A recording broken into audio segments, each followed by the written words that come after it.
कहियो नहीं आबौ तोरा हमारी याद गे। भूल गेलही तू त ससुरा गेला के बाद गे।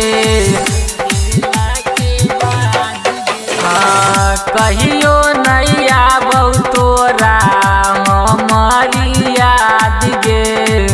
भूल गेलही तू त ससुरा गेला के बाद गे।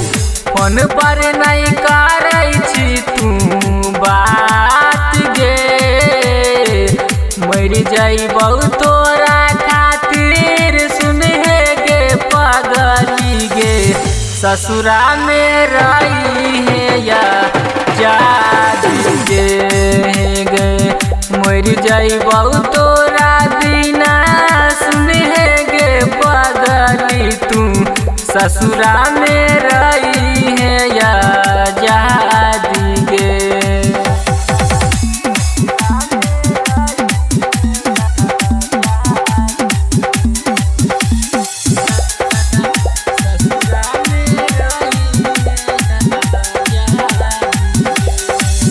चुप चोरी शादी कैली छोड़ के ससुरा चल गेली। मानली नहीं हमारो तू बात गे।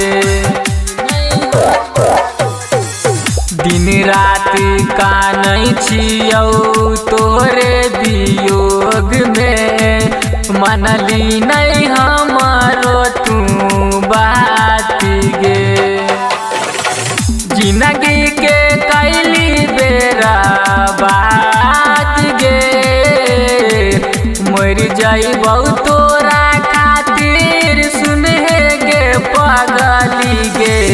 ससुरा में रही है या जादी गे। सुनना मर जइबौ तोरा खातिर सुनहे गे पगली गे।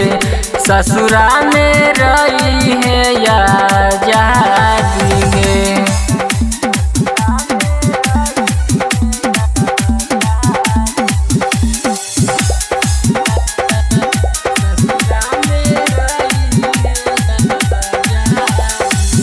राइटर सुनील के दिलवा कुहकै छै रे सचिनमा। चल गेलै बादल के साथ रे। राइटर सुनील के दिलवा कुहकै छै रे सचिनमा। चल गेलै बादल के साथ रे। जैलास के जिंदगी भेल बेरा बाद रे। मर जइबौ तोरा बिना सुनहे गे पगली तू। ससुरा में रही है या जादी गे। मर जइबौ तोरा खातिर सुनहे गे पगली गे। ससुरा में रही है या जादी गे। जोग बेवफा भूल गेली। माँ शीतला रिकॉर्डिंग स्टूडियो किरतपुर बाजार।